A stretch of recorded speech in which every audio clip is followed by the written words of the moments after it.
Bisa di next lagi.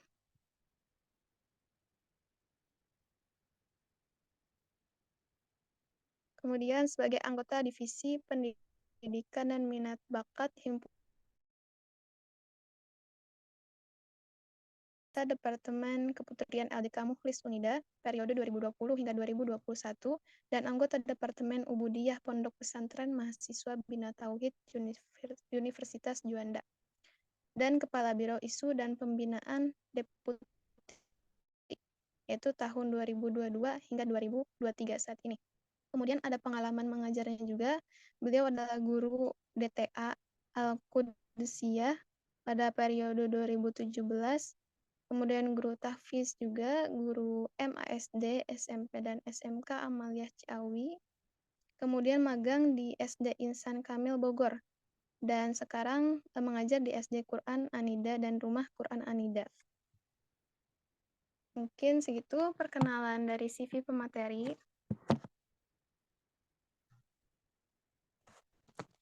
Kita lanjut di acara selanjutnya yaitu pemaparan materi dengan judul Peran Nabi Muhammad dalam Emansipasi Perempuan. Sebelumnya, Teh Bariro apa kabar? Alhamdulillah. Terdengar suaranya tidak? Alhamdulillah. Terdengar jelas. Oke, mungkin dilangsung aja ya. Mangga Teh Bariro, waktu dan tempat saya persilahkan. Baik, terima kasih ya MC Dia Najla ya. Dia Najla, Masya Allah. Assalamualaikum warahmatullahi wabarakatuh. Waalaikumsalam warahmatullahi wabarakatuh. Alhamdulillahirabbil alamin. Wa bihi nasta'in wa ala umuri dunya waddin. Wassalatu wassalamu ala asyrafil anbiya'i wal mursalin wa ala alihi washabihi ajma'in, amma ba'd. Alhamdulillah ya, puji dan syukur kita panjatkan kehadirat Allah Subhanahu wa taala yang telah memberikan kita beribu-ribu nikmat yang tidak terhitung satu persatunya gitu ya. Dan Masya Allah senang sekali gitu ya pada hari ini bisa bertemu dengan teman-teman semua di kajian muslimah pada siang hari ini gitu ya. Itu sebuah kenikmatan yang Masya Allah gitu ya. Salawat beriringkan salam, semoga terlimpah curah kepada baginda Rasulullah Sallallahu Alaihi Wasallam. Tak lupa kepada para keluarganya, para sahabatnya, para tabiin tabiatnya, dan kita setiap umatnya. Semoga mendapatkan syafaatnya di yaumil akhir kelak, amin ya Allah ya rabbal alamin.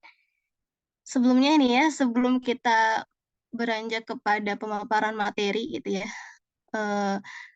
Teteh mau sapa dulu teman-teman semua yang ada di Zoom. Masya Allah ya. Gimana kabarnya teman-teman semua, sehat? Sehat? Alhamdulillah Teh, sehat. Alhamdulillah ya. Mohon maaf ya sebelumnya Teteh izin off cam gitu ya. Qadarullah gitu ya, dari semalam kurang enak badan juga. Jadi mohon doanya juga gitu ya. Kemudian kita di sini sama-sama belajar gitu ya. Teteh bukan apa-apa, bukan untuk menceramahi gitu ya. Bukan untuk apa, kita di sini sama-sama belajar gitu ya. Jika memang terdapat kekeliruan misalnya di nanti saat pemaparan materi gitu ya. Nanti tolong luruskan saja gitu ya. Tidak usah sungkan seperti itu.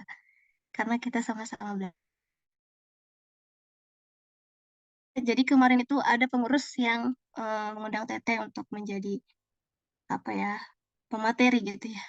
Rasanya belum pantas sepertinya ya kalau dibilang pemateri gitu ya, karena Teteh juga sama-sama lagi belajar. Jadi kita sama-sama sharing aja di sini ya. Masya Allah temanya tentang peran Nabi Muhammad dalam emansipasi perempuan. Oke, next ya. Nah, topik pembahasannya mungkin Teteh apa ya, eh bagi gitu ya ke dalam beberapa poin saja gitu, tidak banyak. Yang pertama tentang emansipasi perempuan gitu ya. Kemudian apalagi perempuan, sejarah perempuan sebelum pra-Islam gitu ya. Kemudian peran Nabi Muhammad dan juga relevansi ajaran Nabi Muhammad gitu ya. Ini di teteh gak tampil ya? Boleh di next?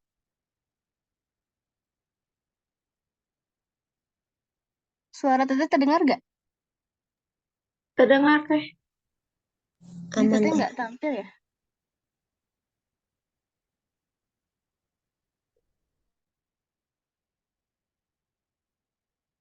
Ada jaringannya ya? Oke. Tapi di kalian ini muncul nggak PPT-nya? Ada. Ada ya, di teteh nggak bergerak ini. Entah ya kenapa.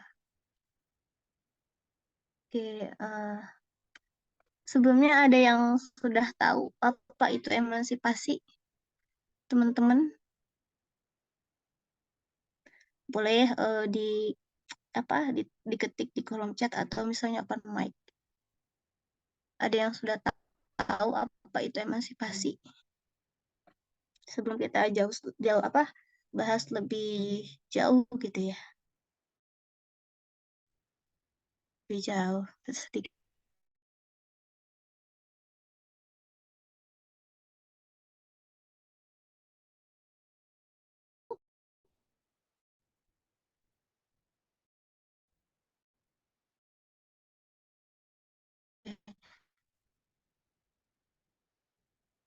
Halo,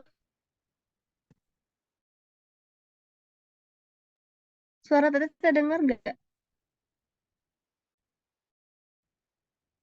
Terdengar teh. Oh, terdengar ya, oke.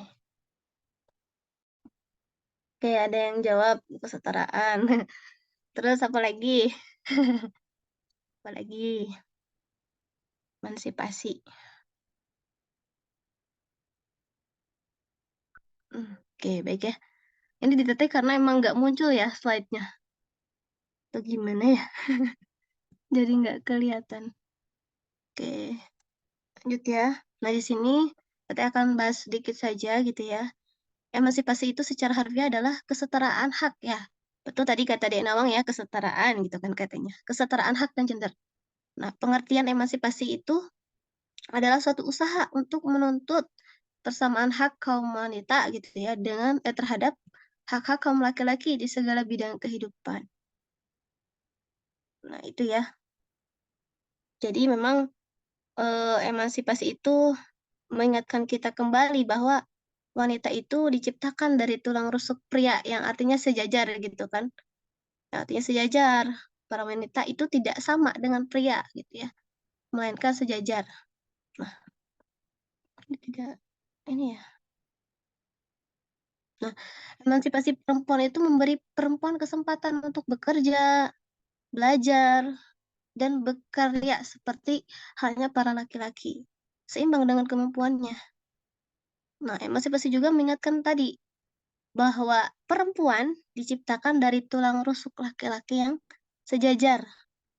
Nah, perempuan tidak sama dengan laki-laki, melainkan sejajar. Maksudnya gimana? Nah, maksudnya ini kebebasan di sini gitu ya.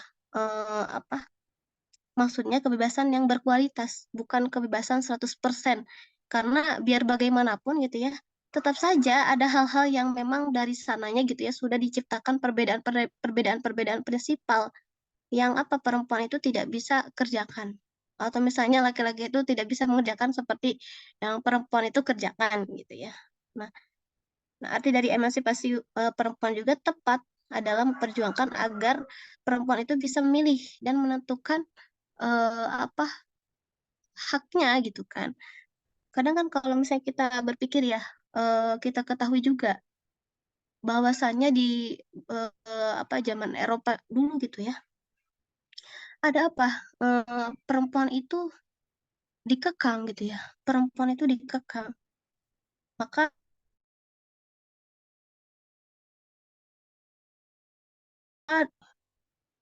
untuk apa? Menuntut keadilannya, ya, menuntut keadilannya.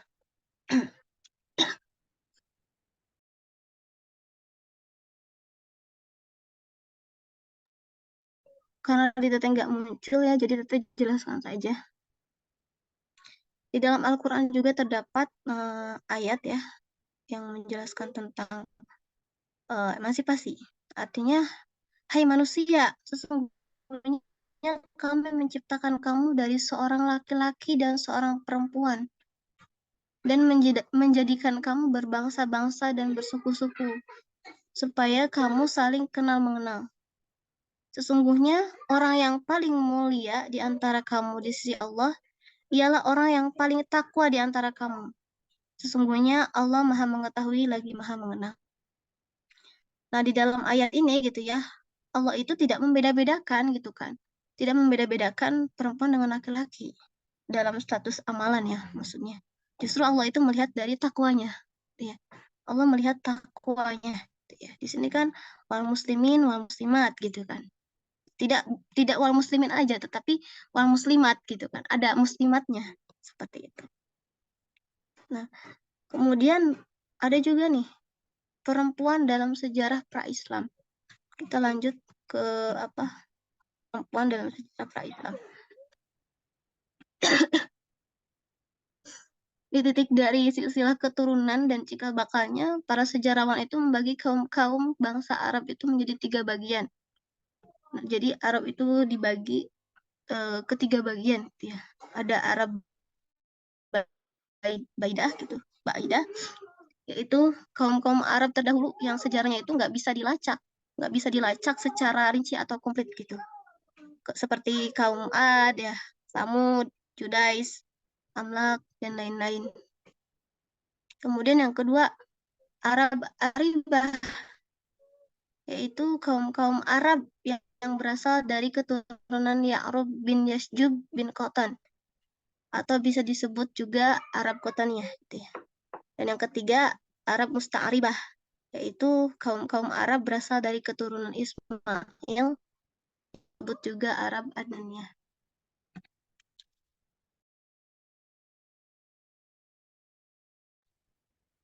Ini teteh suaranya terdengar gak? Terdengar, Teh. Terdengar, Teh. Terdengar ya? Oke. Tapi ini kenapa ya slide-nya tidak tampil di teteh, nggak geser gitu?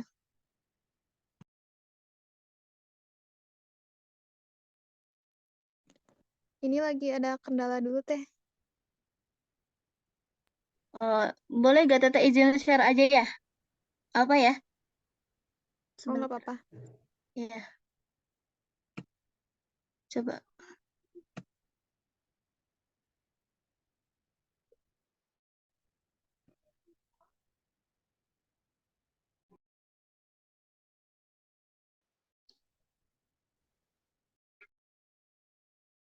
Lihat ya. Sudah, Teh. Sudah terlihat. Oke, baik. Nah, sekarang lanjut ke kedudukan perempuan sebelum datangnya Islam gitu ya. Di sini ada pada masa Yunani kuno gitu ya.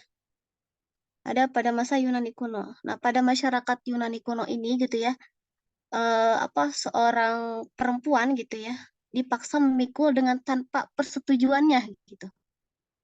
Karena memang persetujuan itu dianggap sebagai sesuatu yang tidak perlu pada zaman Yunani kuno ini gitu ya. Seorang perempuan itu kalau misalnya disuruh sama pihak keluarganya menikah dengan si ini gitu ya, dia harus mau, dipaksa walaupun si perempuan itu tidak menyukainya gitu.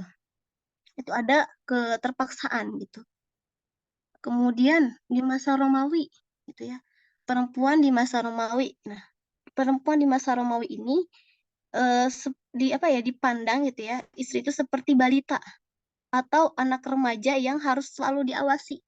Diawasi di sini tuh seperti berlebihan lah, maksudnya tuh suami itu terus saja mengawasi gitu ya, dan istri itu dikekang. Istri itu dikekang, tidak bebas gitu untuk beraktivitas, berkegiatan dan lain sebagainya. Itu di masa Romawi. Bahkan kalau misalnya si istri melakukan kesalahan nih, dan si suaminya itu bisa menghendaki si istrinya itu dihukum mati gitu. Itu bisa pada zaman Romawi. Sampai segitunya ya. Jadi di masa Romawi Yunani itu seorang perempuan itu tidak ada harganya gitu. Bahkan bisa diperjualbelikan juga gitu. Di India, nah Di India itu ada permasalahan hak waris gitu ya, di mana hak waris itu kalau misalnya laki-laki ya diberikan hak waris, tapi kalau perempuan itu tidak, itu ya. Nah, ada juga di masyarakat Yahudi. Nah, beberapa kalau Yahudi itu menganggap ya sama gitu, menganggap bahwa perempuan itu tidak dihargai, tidak dihormati gitu, bahkan dihinakan gitu ya. Sama dengan yang masyarakat Kristen. Masyarakat Kristen juga sama seperti itu. Pandangan Kristen itu tentang perempuan adalah hasil dari konferensi agama Kristen pada abad ke-5, merumuskan bahwa perempuan itu tidaklah mempunyai jiwa gitu ya. Perempuan itu tidak mempunyai jiwa dan kediamannya adalah di neraka katanya gitu ya. Nah, itu sampai segitunya gitu ya. Masyarakat Kristen mengatakan seperti itu. Ada juga di masyarakat Arab, di mana kita sendiri tahu ya, pada masyarakat Arab yang jahiliyah yang dulu, seorang bayi perempuan bahkan dikubur hidup-hidup gitu ya. Yang katanya apa?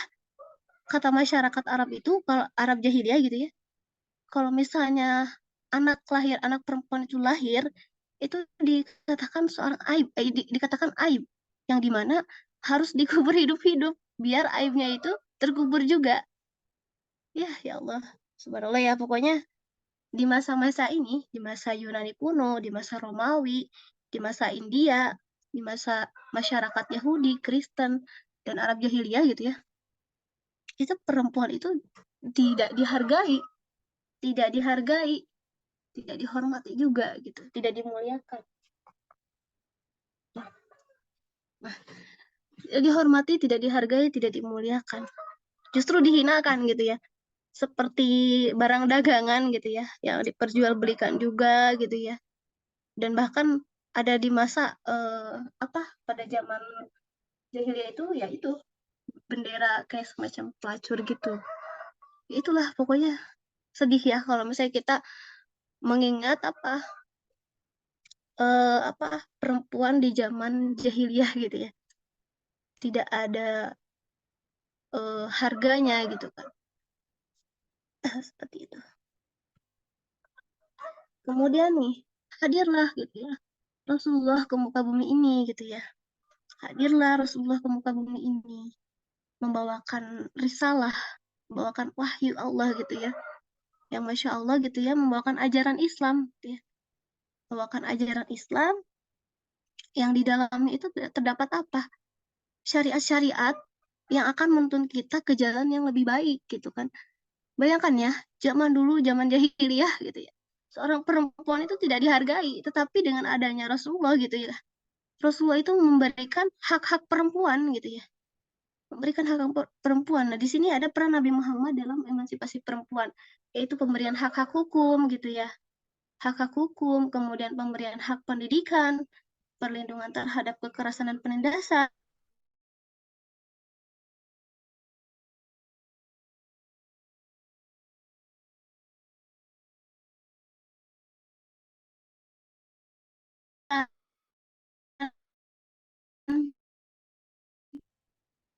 partisipasi dalam balik penyakit ya. Ini dengan Rasulullah itu orang terang benderang dengan ajaran Islam. Dengan adanya Rasulullah hadirlah gitu ya hak-hak waris gitu ya, yang adil gitu ya. Kemudian hak pendidikan, bahwasannya ya perempuan itu punya hak untuk berpendidikan, untuk menuntut ilmu ya, tidak dibedakan dengan laki-laki. Kemudian perlindungan terhadap kekerasan dan penindasan. Dulu pas zaman jahiliyah, bayi itu dikubur hidup-hidup gitu ya. Kemudian perempuan itu bebas bergaul dengan yang bukan mahramnya gitu dan sebagainya. Nah, dengan adanya Rasulullah itu, Rasulullah memberikan perlindungan. Rasulullah memberikan perlindungan gitu ya terhadap perempuan. Bahkan Rasulullah itu sangat menghormati perempuan gitu ya. Sangat melindungi perempuan, sangat menghormati perempuan. Nah, kemudian partisipasi dalam urusan sosial politik. Termasuk juga saat zaman Rasulullah ya, perang Uhud gitu ya. Dulu di zaman perang Uhud gitu ya, yang perang itu bukan hanya laki-laki kan, bukan hanya laki-laki, Ya walaupun memang pada hakikatnya yang lebih baik itu perempuan itu menemani perang di melayani gitu kan, atau mengobati di tenda dan sebagainya. Tetapi ada juga pada zaman Rasulullah, contohnya pada perang Uhud nih. Pada perang Uhud ada Nusaibah binti Ka'ab yang sama-sama ikut berperang gitu. Jadi bukan hanya seorang laki-laki, tapi perempuan juga ikut berperang. Ada. Masya Allah ya.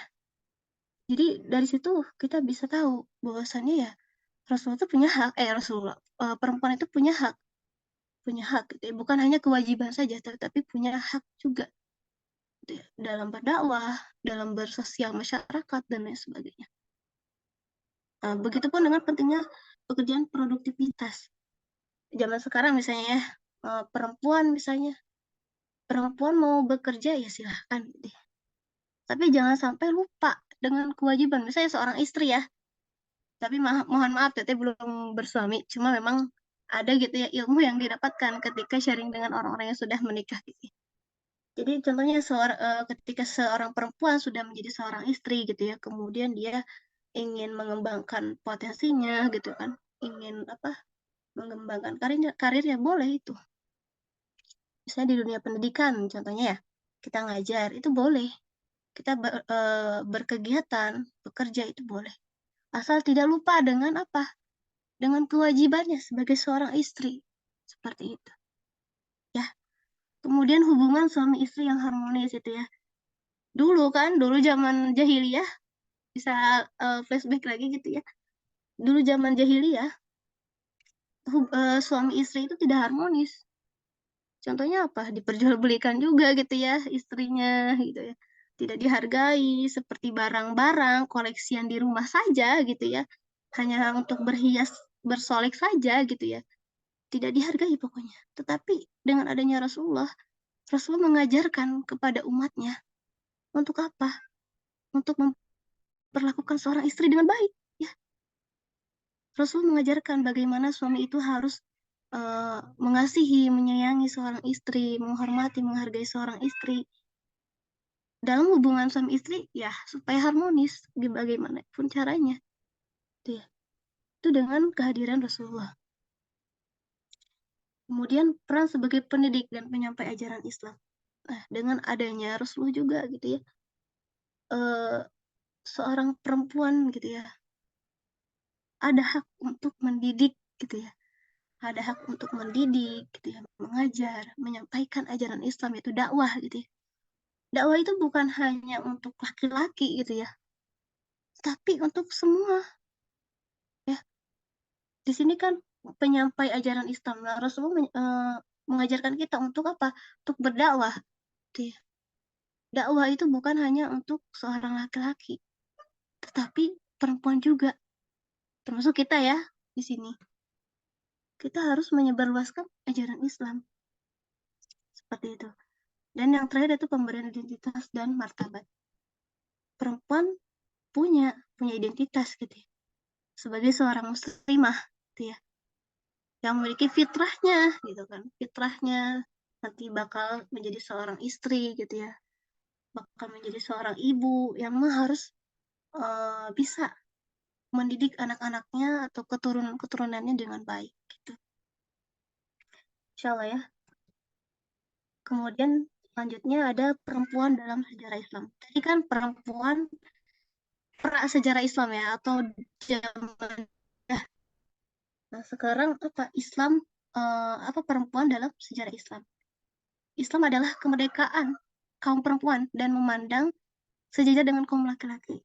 Islam memberikan hak-hak yang penuh dalam semua aspek kehidupan bagi kaum perempuan.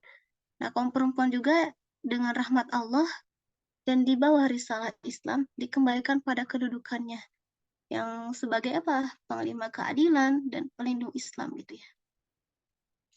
Jadi di dalam Islam gitu ya, kita sebagai seorang perempuan itu memiliki kedudukan yang tinggi gitu ya. Nah, dalam ajaran Islam gitu ya, kedudukan perempuan itu diberi penghormatan yang tinggi pada level hukum dan masyarakat. Nah, kemudian di dalam Al-Quran, di dalam hadis juga gitu ya, Dikatakan dari Abu Hurairah radhiyallahu an yang mengutip sabda Rasulullah gitu ya. Seseorang itu datang kepada Rasulullah dan berkata, "Wahai Rasulullah, kepada siapakah aku harus berbakti gitu ya?"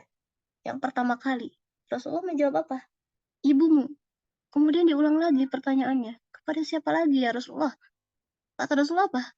Ibumu lagi. Ya, pertanyaan itu kembali lagi ditanyakan ketiga kalinya, kepada siapa lagi wahai Rasulullah aku harus berbakti? Dan Rasulullah menjawab, ibumu. Gitu ya. Dan yang terakhir, lantas kepada siapa lagi? Baru ayahmu. Itu sahih ya. Dari hadis riwayat Bukhari dan Muslim. Itu menandakan apa? Bahwa seorang perempuan itu memiliki kedudukan yang tinggi gitu ya. Memiliki kedudukan yang tinggi. Dimuliakan. Nah, seorang ibu kan seorang perempuan ya. Nah, itu perempuan itu memiliki kedudukan yang tinggi. Tidak digunakan gitu, ketika Rasulullah ada ke muka bumi ini.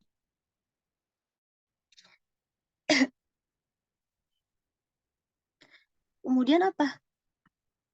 Ada ayat di sini, sesungguhnya laki-laki dan perempuan muslim, laki-laki dan perempuan mukmin, laki-laki dan perempuan yang tetap dalam ketaatannya, laki-laki dan perempuan yang benar, laki-laki dan perempuan yang sabar, laki-laki dan perempuan yang khusyuk, laki-laki dan perempuan yang bersedekah, yang berpuasa, yang memelihara kehormatannya, dan yang banyak menyebut nama Allah, Allah telah menyediakan untuk mereka ampunan dan pahala yang besar. Itu di dalam Quran surah Al-Ahzab ayat 30. Kedudukan perempuan dengan dalam berusaha untuk boleh membelanjakan kekayaannya. Nah, kedudukan perempuan dengan laki-laki dalam pendidikan dan ilmu pengetahuan. Allah tidak melihat apapun, tetapi Allah melihat dari segi ketakwaannya. Ya, Allah tidak membeda-bedakan. Walaupun memang pada hakikatnya perempuan dan laki-laki itu berbeda gitu ya. Berbeda di sini bisa dilihat dari fisiknya saja kan berbeda gitu ya. Berbeda dari segi fisiknya, kemudian mungkin dari segi pemikirannya gitu ya dan sebagainya. Tetapi Allah adil gitu kan. Tetapi Allah adil. Maka jangan sampai kita berpikir bahwa perempuan itu tidak punya hak dan sebagainya. Karena memang di dalam Islam itu Allah sudah memuliakan, Rasulullah sudah memuliakan perempuan gitu kan. Seperti itu. Jadi kesimpulannya apa? Emansipasi perempuan itu memberi perempuan kesempatan bekerja, belajar, dan berkarya seperti halnya para laki-laki seimbang dengan kemampuannya. Emansipasi juga mengingatkan kita bahwa perempuan diciptakan dari tulang rusuk laki-laki yang sejajar. Perempuan tidak sama dengan laki-laki, melainkan sejajar. Ya. Bisa dilihat juga dalam sejarah pra-Islam, gitu, pada zaman jahiliyah, perempuan itu dihinakan. Akan tetapi dengan kehadirannya Nabi Muhammad dan adanya ajaran Islam, akhirnya perempuan itu diberikan hak-hak dan kemuliaannya. Jadi itu ya yang dapat kita sampaikan, kurang lebihnya mohon maaf. Cukup sekian dari Teteh. Teteh kembalikan ke MC. Terima kasih.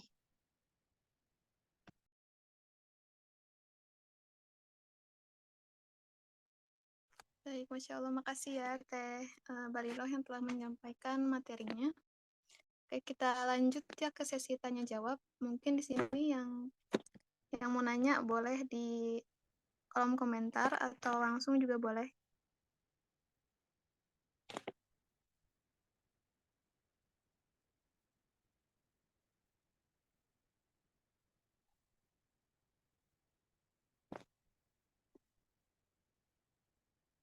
Ada?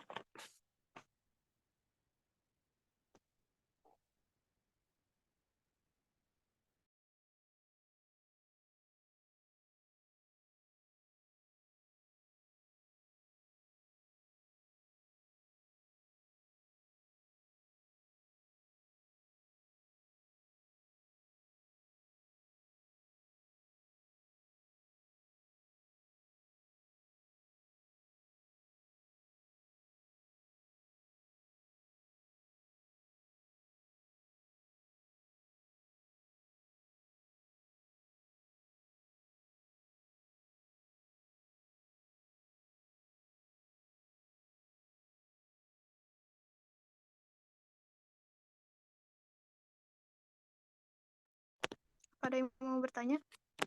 Di kolom komentar juga nggak apa-apa.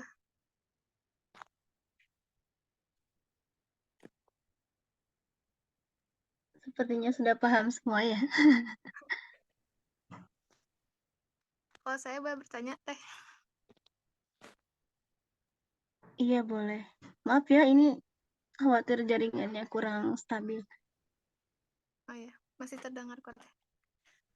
Aku mau nanya nih, kan tadi ada peran Nabi Muhammad ya dalam emansipasi perempuan. Nah, di situ ada partisipasi dalam urusan sosial politik. Nah, bisa nggak Teh opsi diberikan contohnya gitu? Ada nggak?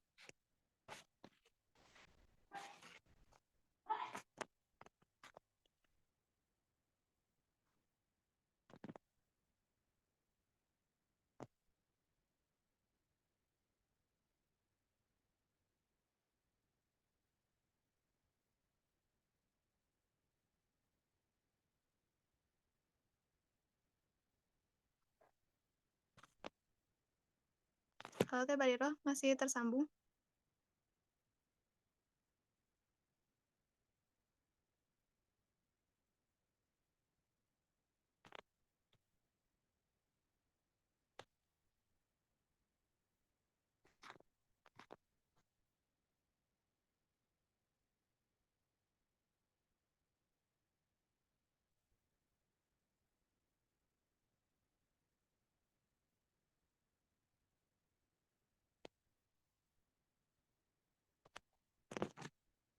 Halo Teh?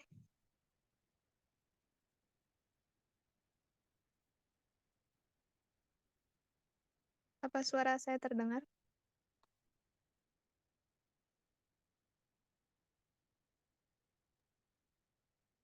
Tes, tes. Udah Teh. Kenapa, Dek? Ya tadi saya mau nanya. Boleh? Oh iya. Apa? Maaf. Nggak apa.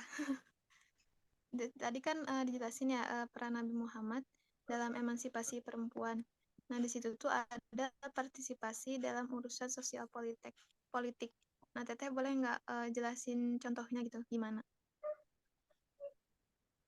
Oh, sosial politik ya. Eh, mungkin yang Teteh, ini kita ini aja ya. Pada zaman Rasulullah gitu ya, Nabi Muhammad itu pas di Madinah ya, di kota Madinah gitu ya. Pertama itu membangun infrastruktur negara dengan masjid sebagai simbol apa ya, perangkat utama itu ya dalam dakwah gitu ya. Nah, langkah utama itu ya apa? Setelah Nabi Muhammad baru gitu ya tiba di Madinah, salah satu upaya beliau itu menyatukan suku Aus dan Khazraj yang baru saja berdamai. Nah, pembangunan masjid pada awal itu kepemimpinan Nabi Muhammad di Madinah tidak sekedar difungsikan sebagai ruang untuk ibadah saja, namun juga menjadi ruang publik untuk memecahkan berbagai persoalan. Jadi di sana juga diadakan apa? Ketika adanya masjid-masjid itu diadakan apa? Majelis ilmu gitu kan. Di situ juga menyangkut pautkan dengan apa? Bukan hanya seorang laki-laki gitu kan. Tetapi ada waktunya di mana perempuan juga menuntut ilmu gitu.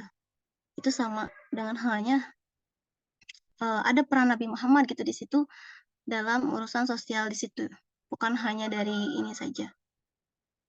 Kemudian ada juga menciptakan kohesi sosial gitu melalui apa proses persaudaraan antar negara gitu ya yang tidak apa memiliki pertalian darah tetapi apa menyatu sebagai apa kekeluargaan gitu kekeluargaan yang diikat dengan agama gitu ya agama Islam itu ya jadi dilihat dari sosialnya itu seperti itu jadi bermasyarakat dan memang di situ juga bukan hanya seorang laki-laki yang ada gitu ya tetapi ada juga seorang perempuan di situ ya perempuan itu menjadi partner ya bukan partner ya biasanya kan kalau zaman dulu suami beserta istrinya gitu ya. Begitupun dengan Rasulullah beserta istrinya juga. Itu di bidang sosialnya. Kan tadi Teteh sedikit menjelaskannya hanya di perang aja ya. Di dalam zaman Rasulullah juga kan peperangan gitu ya. Peperangan itu bukan hanya seorang lelaki saja, tapi perempuan juga dilibatkan gitu ya. tapi bukan di medan perangnya. Walaupun memang ada yang di medan perang, seperti tadi contohnya Nusaibah binti Ka'ab. Nah, itu beliau ikut perang di sana. Itu mungkin ya. Paham nggak?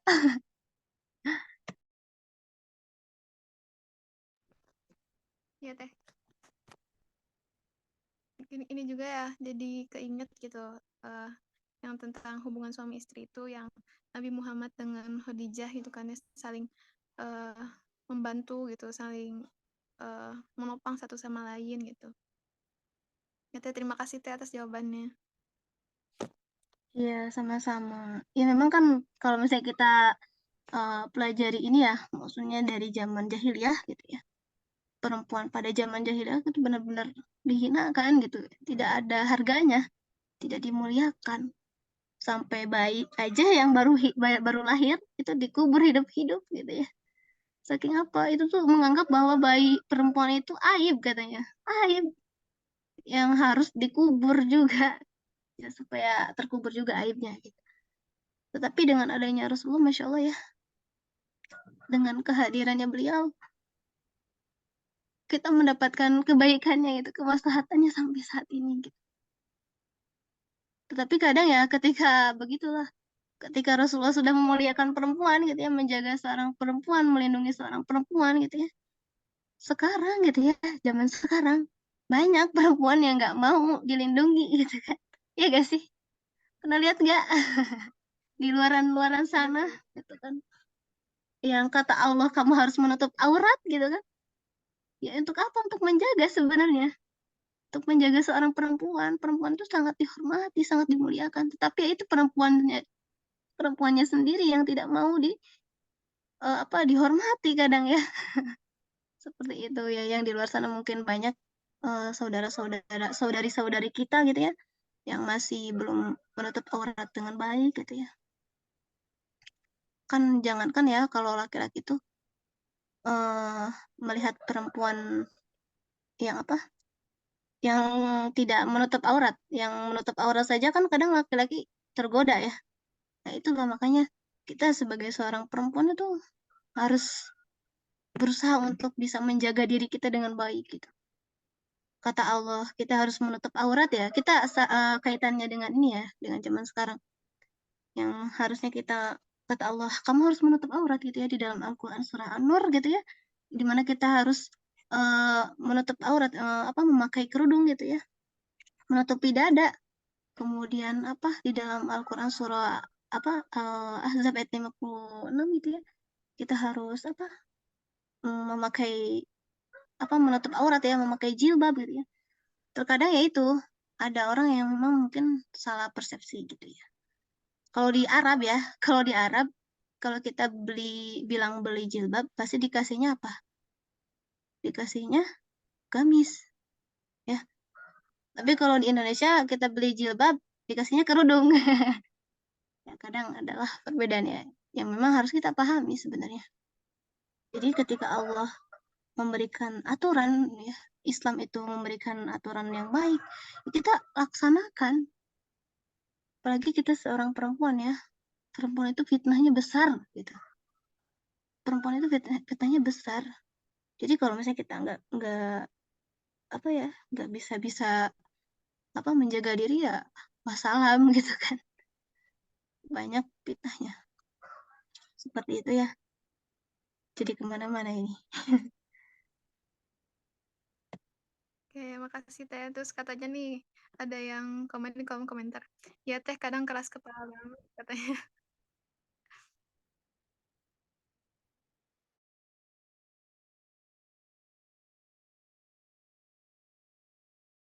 Ya keras kepala gimana nih? Jika boleh. Keras kepala gimana nih? Yang tadi soal pakai kerudung teh. Ya itu contoh sebagian kecilnya saja ya. Padahal kan Islam itu memerintahkan kita untuk Allah gitu ya, tentunya Allah memerintahkan kita menutup aurat ya supaya kita terlindungi gitu kan. Supaya kita terlindungi. Islam tuh pengen kita tuh dilindungi gitu kan. Sebagai seorang perempuan kita dilindungi gitu kan. Tetapi ya itu terkadang ya perempuannya sendiri yang tidak mau dilindungi. gitu kan. Sudah jelas ada aturan Allah. Kenapa tidak dilaksanakan? Seperti itu ya. Jadi mungkin ya tugas kita gitu ya, apalagi sebagai seorang kader dakwah, ya Masya Allah. Ya kita harus saling mengingatkan. Kita harus saling mengingatkan gitu ya, kepada teman-teman kita yang mungkin di luar sana masih ada teman-teman kita yang belum menutup aurat dengan baik. Kita sama-sama ajak ya, kita sama-sama ingatkan, kita sama-sama ajak. Tidak harus langsung brek jadi apa syar'i banget, tidak harus. Kita bertahap saja, berhijrah secara bertahap. Karena Rasulullah juga dakwah secara bertahap kan. Tidak langsung kamu harus begini. Tidak, Rasulullah punya taktik ya. Rasulullah punya taktik, punya cara yang halus saya ibaratnya cara yang manis nih supaya target-target yang untuk dakwah itu bisa tersampaikan, gitu ya. Bisa diterima. Nah, begitupun kita. Kita juga harus mencontoh Rasulullah, meneladani Rasulullah gitu ya. Yang dimana ketika kita mengingatkan teman ya, ingatkanlah dengan cara yang baik gitu kan, yang ahsan. Begitupun kita mengajak teman-teman kita, tidak langsung harus kamu itu tahu gak sih gitu misalnya. Kamu itu tahu gak sih perempuan itu disuruh nutup aurat dengan baik, masa kamu nggak mau lagi? Nah, jangan sampai seperti itu ya. Ya kita dengan cara yang halus saja. Kalau kita tidak mampu berdakwah dalam berbicara misalnya, bisa dengan apa? Bisa dengan tulisan misalnya. Kalau tulisan tidak mampu dengan hati gitu ya. Itu selama-lamanya iman. Tapi nggak apa-apa daripada nggak sama sekali kita dakwah gitu ya. Kita melihat ada kemungkaran aja dalam hati menggerutu. Itu juga sama sebenarnya. Tapi itu selama-lamanya iman. Jadi kita di sini gitu ya harus paham bahwasanya di dalam Islam itu dimuliakan seorang perempuan itu. Dimuliakan, diberikan kedudukan yang tinggi. Ya, diberikan kedudukan yang tinggi, diberikan martabat gitu ya. Diberikan haknya, bukan hanya sebagai kewajiban saja, tapi haknya juga. Ya, hak mungkin nanti sebagai seorang istri ya harus bagaimana gitu ya. Sebagai ibu nanti kita ya, insya Allah gitu ya, kalau Allah menghendaki kita akan menjadi seorang ibu, kita harus bisa mendidik anak dengan baik gitu kan, melayani suami dengan baik. Tetapi di saat kita ada kewajiban ya pasti di situ ada hak. Misalnya menerima nafkah gitu kan, tuh. Kemudian menerima kasih sayang gitu ya. Misalnya kalau misalnya itu sudah beristri ya, sudah berkeluarga misalnya. Banyak sebenarnya hak-haknya yang memang harus kita pahami juga gitu ya. Dikatakan perempuan itu sejajar, bukan sama gitu, bukan sama, tetapi memang sejajar gitu. Allah itu adil gitu ya. Allah sudah menetapkan bahwasanya perempuan itu bisa berpendidikan gitu ya. Laki-laki juga sama. Kita boleh bekerja, tapi jangan sampai lupa dengan kewajiban kita gitu ya. Misalnya kalau kita udah berkeluarga gitu ya, jangan lupa kita juga berbakti kepada kedua orang tua kita. Kemudian misalnya kalau udah punya suami kita eh, apa melayani suami kita gitu ya, dan lain sebagainya. Gitu ya. Jadi dengan adanya Nabi Muhammad itu membawakan cahaya gitu ya, cahaya kebaikan, kemaslahatan untuk umat. Itu. Soalnya Oke, alhamdulillah, makasih Teh Mariro atas penjelasannya ya. Mungkin ada yang mau bertanya lagi atau kita sudah cukupkan?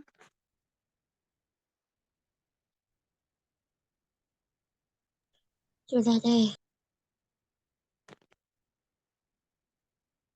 ya intinya jangan disalahartikan ya terkait emansipasi itu. Bukan berarti harus sama sebenarnya. Bukan berarti harus Ya tadi Nawang perempuan mau dan nanya. laki-laki itu harus sama. Kenapa? Ya Teh. Ada yang mau nanya tadi dari ini? Nawang mungkin? Tadi open mic. Oh, sudah. Oke, sudah Teh katanya. Oke, Oh, sudah sudah. cukup. Iya. Iya. Ya, mungkin kita lanjut Kirain ke mau nanya acara. lagi. Mungkin nanti bisa di PC aja. Kita lanjut ke acara selanjutnya ya, yaitu closing statement. Cuman sebelum closing statement mungkin ada sedikit penyampaian kesimpulan dari saya sendiri gitu terkait tema pada hari ini, yaitu peran Nabi Muhammad dalam emansipasi perempuan. Jadi betapa bersyukurnya kita sebagai umat yang nggak ngerasain di zaman itu gitu. Gimana peran Nabi Muhammad dalam keadaan waktu dulu tuh benar-benar jahiliyah gitu kan ya. Perempuan dianggap sangat rendah gitu. Sebagai kayak barang lah kalau menurut kita mah gitu.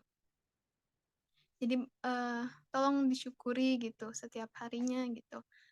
Semoga hak-hak yang telah Nabi Muhammad SAW ajarkan kepada kita ini dapat direalisasikan di kehidupan kita dan menjadi bekal kita juga. Semoga kita mendapatkan syafaat di akhir kelak. Gitu mungkin ya. Nah, mungkin Teh Bariroh boleh closing statement-nya.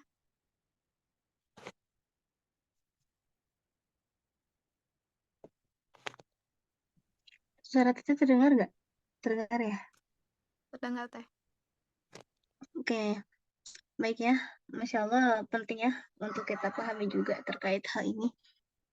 Terkait apa peran Nabi Muhammad dalam emansipasi perempuan. Nah, pokoknya Tete sampaikan saja ya. Jangan disalahartikan terkait emansipasi gitu ya. Beda mungkin kalau emansipasi di zaman Eropa gitu ya. Jadi zaman Eropa ya, bangsa Eropa maksudnya. Yang dia tuh benar-benar menuntut apa? Keadilan, tapi secara ya gimana ya? Di luar batas lah ibaratnya.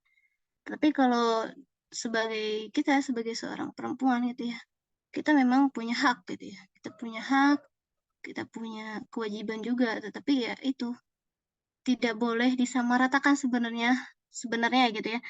Kita itu punya seorang pemimpin. Maksudnya tuh kalau misalnya dilihat dari ini, perempuan bisa saja menjadi seorang pemimpin kan karena eh, diri kita itu sebagai seorang pemimpin gitu ya. Tetapi kita juga harus ingat seorang imam itu adalah laki-laki, bukan perempuan, ya gak? Itu intinya kita ingat aja ke situ. Kita bebas, bukan bebas, kita boleh memiliki hak untuk bekerja, menuntut ilmu gitu ya, berkarya, beraktivitas lainnya gitu ya. Tapi jangan lupa juga imam itu tetap laki-laki, ya, bukan perempuan. Oke. Imam itu tetap laki-laki, bukan perempuan. Seperti itu. Mungkin dari Teteh itu ya. Tetap semangat, jangan lupa untuk saling mengingatkan juga kepada teman-teman yang lain gitu ya. Sekian dari Teteh. Mohon maaf ya kalau kurang berkenan juga dalam penyampaiannya.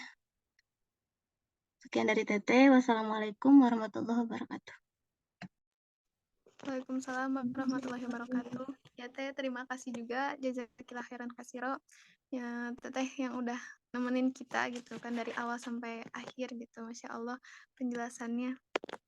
Kita lanjut ke acara selanjutnya. Ini udah acara yang terakhir di penghujung acara, yaitu pembacaan doa yang akan dibawakan oleh Uhtina Elis. Kepada Uhtina Elis, ada mungkin waktu dan tempat saya persilahkan.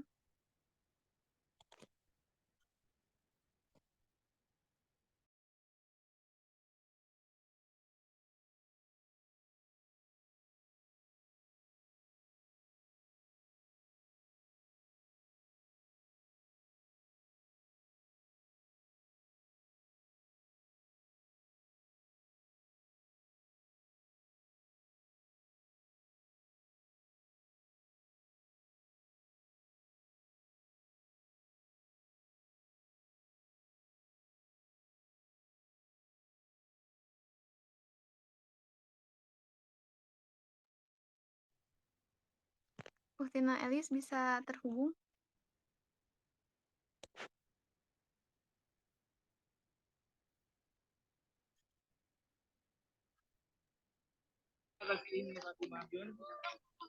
Bisa ya, Mangga. Semuanya gini ya. Satu, berat, baik.